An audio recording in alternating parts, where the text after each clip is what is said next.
Olá, pessoal! Estou muito feliz em estar aqui novamente nessa Semana do Investidor para que a gente possa tratar desses assuntos tão importantes: educação financeira e sustentabilidade. Nós sabemos que a educação financeira ela não é uma receita de bolo, não é uma ciência exata, e sim práticas, pensamentos, atitudes que tenham foco na nossa tranquilidade financeira, na nossa estabilidade financeira. Investir em conhecimento sempre rende os melhores juros. Essa frase, que foi eternizada por Benjamin Franklin, ela pode ser interpretada de várias formas, mas no final a essência é a mesma. Aprimorar o conhecimento só te traz benefícios em todas as etapas da sua vida, em todos os aspectos da sua vida. Porque o conhecimento é a única coisa que ninguém nunca vai poder tirar de você. Então ele só traz benefícios para a sua vida. Principalmente quando a gente fala do mercado financeiro, das finanças. Quanto mais conhecimento você tem, melhor fica na sua tomada de decisão, de onde você investe o seu dinheiro, como você gasta o seu dinheiro. E nós sabemos que hoje tem muito conhecimento de qualidade disponibilizado na internet. Inclusive, o Sicoob está sempre trazendo ações como esta para levar esse conhecimento de qualidade para você e para que você possa tomar melhores atitudes com o seu dinheiro. Bom, falando um pouquinho sobre os princípios da educação financeira, nós vamos iniciar com o planejamento financeiro. O planejamento financeiro ele significa basicamente uma organização das finanças pessoais. Esse planejamento ele pode ser iniciado com um orçamento pessoal, que ele vai se tornar o balizador da nossa vida financeira, o equilíbrio. O orçamento, quando nós fazemos um orçamento, ele nos dá uma fotografia da nossa realidade financeira. Ele nos ajuda a planejar o nosso futuro, a entender realmente o que está acontecendo com o nosso dinheiro. E também é através do orçamento pessoal que nós conseguimos identificar os nossos padrões de consumo. No próximo slide a gente vai trazer um exemplo bem prático e simples, porém é muito eficiente de como montar um orçamento pessoal. A forma como você vai montar o seu orçamento financeiro, seu orçamento pessoal, você precisa adequar da forma que for melhor para você. Aqui no exemplo a gente está com planilha, mas você pode usar planilha, você pode usar o seu celular, você pode usar até papel e caneta. O importante é fazer, para que você possa ter controle do seu dinheiro. Então, aqui no exemplo, nós vamos começar colocando tudo que é receita, tudo aquilo que entra para a gente. Quem tem renda fixa fica mais fácil, porque o valor é o mesmo todos os meses. Então, você coloca lá qual é o seu salário e se por um acaso tem alguma outra receita que você recebeu. Já quem tem renda variável, que é um autônomo ou um prestador de serviço, esse precisa ter ainda mais disciplina e cuidado na hora de fazer o planejamento financeiro. Por quê? Porque precisa anotar tudo que entra do começo ao final do mês, para que no final você consiga realmente saber aquilo que você ganhou. Porque muitas vezes a gente tem aquela sensação de que trabalha, recebe e no final cadê o dinheiro? Então a gente não pode confiar só na nossa cabeça, A gente precisa colocar na ponta do lápis. Depois que a gente lançou todas as receitas, é hora de colocar as despesas. E nós vamos colocar todas as despesas, sendo elas fixas ou variáveis. Só para relembrar, despesa fixa é tudo aquilo que, mesmo que não entre nem um realzinho naquele quadrinho da receita, você vai ter que pagar. É uma obrigação sua de honrar todos os meses. Aqui no exemplo a gente pode considerar como despesa fixa a moradia, as contas, as dívidas e o supermercado, porque todo mês essas mesmas despesas estarão lá. E também precisamos incluir todas as despesas variáveis, que são aquelas que variam de acordo com a sua utilização. Por exemplo, comer fora, festa, cinema. Mas é importante que a gente coloque exatamente todos os gastos, porque quando confiamos na nossa cabeça, a gente passa lá no cartão de crédito R$10 para pagar um Uber, R$ 20 para pagar um lanche, R$ 30 numa blusinha. Aí chega no final do mês, vem a fatura do cartão, a gente leva aquele susto, né? Porque a gente não se controlou, não se planejou, não anotou. E quando a gente confia só na nossa cabeça, muitas vezes a gente não tem noção do que realmente está acontecendo. Bom, depois que você anotou todas as suas receitas e todas as suas despesas, é hora da gente fazer um consolidado. É muito importante que a gente faça esse passo também, de entender qual foi o resultado desse nosso orçamento e fazer também uma análise. Aqui a gente vai ter todas as receitas menos todas as despesas. E nesse exemplo a gente vê que a pessoa está gastando mais do que ganha. Então é hora da gente fazer o nosso balanço do nosso orçamento e verificar quais atitudes vamos tomar para que possa equilibrar aí as nossas finanças. Quando a gente faz o orçamento, a gente identifica os nossos padrões de consumo. E hoje nós vamos dividir ele em 3 categorias. A primeira é o necessário. São os nossos gastos que não tem como a gente cortar. Mas, no entanto, nós podemos otimizar. Como gasto necessário, a gente pode considerar, por exemplo, a conta de energia elétrica, a conta de água, que a gente não consegue viver sem. No entanto, a gente consegue tomar atitudes para melhorar essa utilização, esse consumo. Vamos dar uns exemplos? Para reduzir conta de energia elétrica, tirar lá da tomada todos os aparelhos que estão ligados, mas que não estão sendo utilizados. Então, você consegue tirar para reduzir, tomar banho mais curto. Para reduzir conta de água, a gente pode escovar o dente com a torneira fechada, lavar a calçada com balde no lugar de mangueira. Porque, além da gente ter um consumo mais consciente, que vai aliviar no nosso bolso, a gente ainda ajuda o meio ambiente. Depois, a gente pode classificar os consumos também no supérfluo, que é tudo aquilo que a gente utiliza como lazer, por exemplo.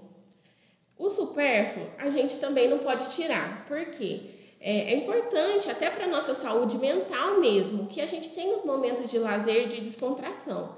No entanto, a gente pode reduzir para que ele se adeque à nossa realidade financeira. Porque também a gente não pode dar um passo maior que a perna ou viver um padrão de vida que não é compatível com as nossas finanças. E a gente consegue ter essa noção quando a gente faz o orçamento. Então, você não vai cortar aquela sua saidinha de final de semana, a ida no cinema, não é cortar, mas é reduzir e adequar a sua realidade financeira. E também, por último, nós temos a categoria de desperdício, que é aquilo que a gente realmente paga, mas não utiliza. Como exemplo, um clube que você é sócio, mas nunca frequenta, uma TV por assinatura que você assina, mas não assiste. Então, se você está pagando e não está aproveitando, não está utilizando, isso é desperdício, é dinheiro que está sendo jogado fora. E esses devem ser totalmente eliminados do nosso orçamento. Aqui nós trouxemos mais 6 dicas de um ponto muito importante dentro do nosso orçamento, que são as dívidas. Então, primeiro, evite fazer novas dívidas, especialmente se for para saldar dívidas antigas. Então, quando você pega um empréstimo para pagar outro, ou pega um dinheiro para saldar uma dívida em alguma empresa que você tem a sensação momentânea que você está resolvendo o problema, mas na verdade não. Você está resolvendo o problema criando outro. Então, evite fazer essas dívidas, principalmente se for uma para pagar a outra. Outro ponto muito importante é fazer uma lista com todas as suas dívidas, considerando as parcelas vencidas e futuras. Por quê? Quando você tem isso muito bem organizado, você consegue ver o que você precisa fazer para regularizar o que está vencido e também consegue enxergar por quanto tempo seu orçamento vai ficar comprometido, por quanto tempo você tem que honrar com aquelas parcelas, então fica mais fácil de você se organizar. Analise as duas condições de pagamento e busque renegociar com o credor. É muito importante que quando você está inadimplente, você busque o seu credor para poder regularizar. Quanto mais tempo você deixa vencido, mais vai incidir juros, mora e a sua dívida ela vai crescendo. Então, quando você renegocia, procura o seu credor. É importante que você fale também um valor de parcela que você realmente consiga pagar, né, para não fazer um parcelamento e depois não conseguir honrar. Então, busque o seu credor para que você realmente consiga regularizar essa situação. Em geral, busque pagar primeiro as dívidas com maior incidência de juros, que são aquelas que multiplicam, elas crescem mais rápido. Então, é muito importante que a gente estanque esses juros mais rápido, porque senão vira uma bola de neve, vai crescendo, crescendo e chega num momento que fica insustentável, a gente não consegue honrar com esse pagamento. Avalie a possibilidade de obter renda extra. Por exemplo, vender algo que você não usa mais. Quando a gente faz o orçamento pessoal, a gente consegue analisar qual é a nossa realidade financeira. E a gente pode chegar em duas soluções: diminuir os nossos gastos ou aumentar as nossas rendas. Pode ser que você não queira diminuir ali o seu padrão de vida que você está levando, mas se ele está desequilibrado, se ele não está encaixando no seu orçamento, você precisa buscar uma forma para equilibrar. E uma delas pode ser renda extra. Você pode vender algum produto de catálogo ou até mesmo oferecer algum tipo de serviço, fazer uma unha, um cabelo, aquilo que você sabe fazer. E por último, mas não menos importante, se você renegociar a dívida, solicite o termo de quitação ou contrato de repactuação de dívida. Quando você tem o contrato na mão, você vai enxergar certinho aquilo que você realmente firmou. Quantas parcelas são, qual o valor, por quanto tempo, qual os juros que incidiu. Então, é muito importante que você tenha esse documento em mãos. Sonhar, poupar e realizar. Esses três também fazem parte dos princípios da educação financeira, porque são estratégias que facilitam a realização dos nossos sonhos. Quem nunca sonhou em ter um carro, a casa própria, ou fazer aquela viagem dos sonhos, né? Mas para isso, a gente precisa se planejar e reservar o nosso dinheiro para isso. Os sonhos são o combustível para uma vida financeira mais saudável. Mas como a gente pode se organizar para poupar e realizar os sonhos? Aqui a gente tem mais 6 dicas para colocar o planejamento financeiro em prática. Primeiro, escreva os seus sonhos. Visualizar o sonho é muito importante no processo.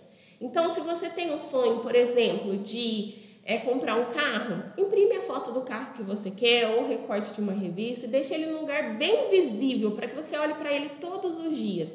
Isso vai te ajudar muito a manter focado na sua trajetória rumo ao seu objetivo principal. Toda vez que aparecer essa distração financeira, você vai olhar no seu objetivo principal e vai ver que se você tomar aquela decisão agora, você vai ficar mais longe do seu objetivo principal. Então, mantenha isso muito bem discriminado, todos os seus sonhos.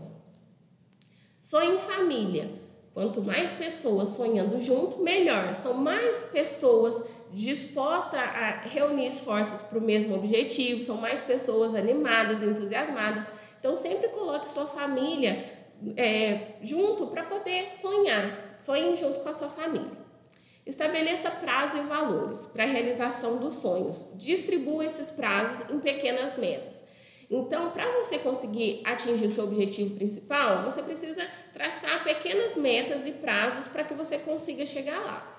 Nessa etapa, é muito importante que os prazos e valores que você estabeleceu sejam adequados com o seu orçamento. Porque se você coloca um prazo muito curto para um valor muito alto, você acaba não conseguindo cumprir e acaba se frustrando, desanimando no meio do caminho. Então, na hora de estabelecer prazo e valores, coloque de acordo com a sua realidade mesmo, aquilo que você vai conseguir cumprir. Se pague primeiro, reserve mensalmente um dinheiro para realizar o seu sonho.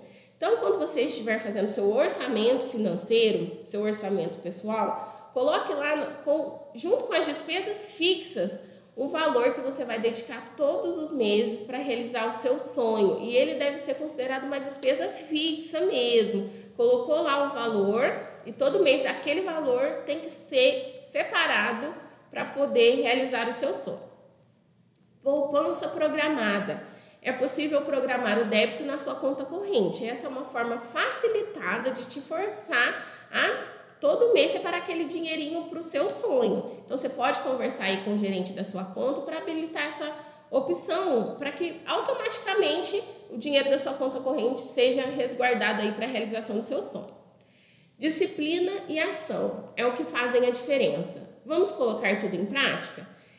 Todas as dicas que nós demos é muito importante, desde que sejam alinhadas com a ação, porque não adianta a gente fazer um planejamento financeiro, sonhar, poupar, mas não ter ação, a atitude. Então é preciso que a gente alinhe para que os sonhos saiam do papel. Então faça o seu orçamento, analisa certinho, veja o que você precisa melhorar, estabeleça os seus sonhos, metas para conseguir poupar, e aí, a partir do momento que você já tem tudo organizado, tem que dar o primeiro passo para colocar tudo isso em prática. Planejando o seu futuro. Investir é pensar no futuro. Quando a gente investe nosso dinheiro, a gente está pensando a curto, médio e longo prazo, né? O que você quer colher lá no futuro? O que você quer colher lá, você está plantando hoje? O ideal é que os nossos rendimentos, as nossas rendas, elas sejam suficientes para cobrir todos os nossos gastos e necessidades essenciais, né? Como, por exemplo, alimentação, moradia, dentre outros. Aí, a partir daí, quando você já equilibrou o seu orçamento e o valor é suficiente para pagar todas as suas despesas necessárias, né, essenciais, aí sim a gente vai começar a reservar uma quantia para investir no nosso futuro, que a gente vai incluir lá nas despesas, pensando no futuro mesmo a curto, médio e longo prazo.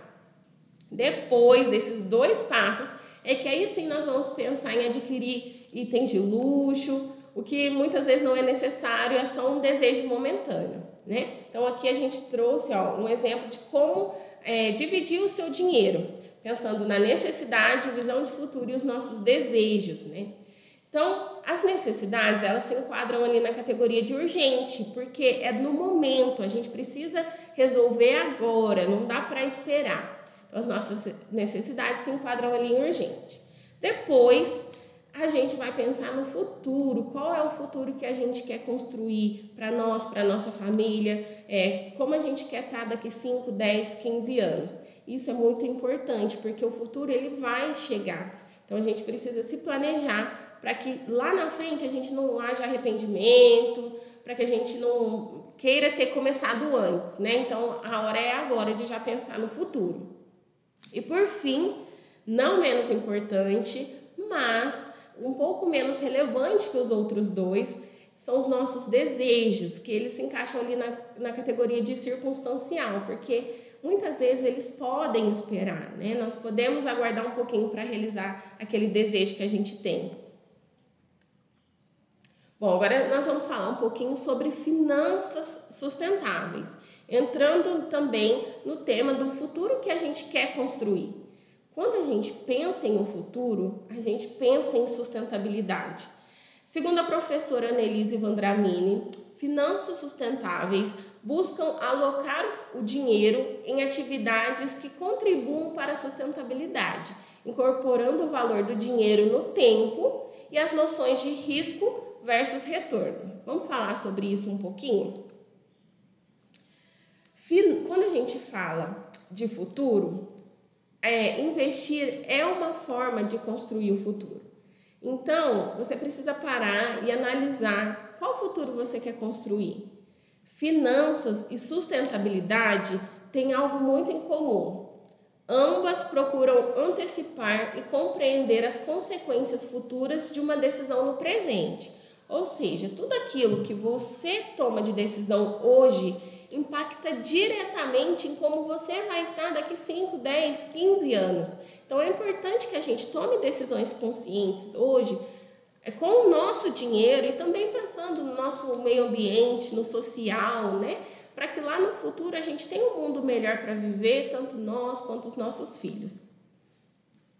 No mercado financeiro, por exemplo, as finanças sustentáveis se manifestam quando as instituições financeiras incorporam preocupações ambientais, sociais e de governança em suas decisões de investimento e na análise de risco de crédito. Nas finanças pessoais, quando as pessoas se preocupam com aspectos socioambientais na alocação dos seus investimentos. Então, na hora de investir o seu capital, é muito importante que você esteja confiante na empresa que você está depositando essa coisa muito importante, que é o seu dinheiro.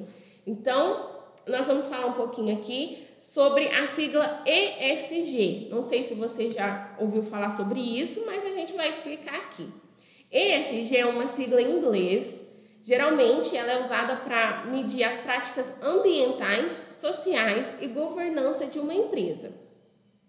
A letra E, ela representa uma palavra em inglês, mas trazendo para o português, representa a palavra ambiental, que se refere às práticas de uma empresa em relação à conservação do meio ambiente e a sua atuação sobre temas como aquecimento global, emissão de carbono, eficiência energética, gestão de resíduos, poluição. A letra S, ela se refere ao social, se diz respeito a como uma empresa trata as pessoas que fazem parte do seu universo, como, por exemplo, a diversidade, inclusão, satisfação do cliente, experiência do usuário, relacionamento com a comunidade, relacionamento com o funcionário, relacionamento com o cooperado, dentre outros. E a letra G, ela se refere à governança, que é as práticas de gestão da empresa, como, por exemplo, a composição do conselho, a conduta corporativa, estrutura de auditoria e conformidades, código de ética, aquela questão de ter um canal de ouvidoria para ouvir os seus clientes, dentre outros exemplos. Bom, finanças sustentáveis. Um estudo realizado pela consultoria BCG mostrou que empresas que adotam melhores práticas ambientais, sociais e de governança veem diversos impactos positivos, como maior lucratividade e até uma melhora em seu valor de mercado. Então, quando a gente vai alocar os nossos recursos, a gente precisa analisar certinho se a empresa ela está de acordo com, se está pensando no meio ambiente, se ela pensa no social, para que o nosso dinheiro seja alocado em empresas que estão alinhadas com o nosso pensamento, para aquilo que a gente quer. No futuro, a gente precisa ter uma estabilidade financeira, mas a gente precisa também de um mundo melhor para a gente viver, porque não adianta a gente chegar lá na frente e ter dinheiro, mas não ter qualidade de vida, né? Então é importante que o nosso dinheiro, nossos recursos estejam alocados em empresa que a gente realmente confia, que a gente vai estar colocando um dos bens mais preciosos, né? Que é o nosso dinheiro. Bom, com isso nós podemos concluir que a rentabilidade ela combina com sustentabilidade. E o conceito de finanças sustentáveis veio para ficar e direcionar os nossos investimentos. E é isso. Foi muito bom passar esse tempo aqui com vocês para a gente tratar desse assunto tão importante. Eu agradeço pela oportunidade. Fica aí de olho nas redes sociais para que você possa adquirir conhecimento, né? Tomar melhores decisões na hora de investir o seu dinheiro. Até a próxima!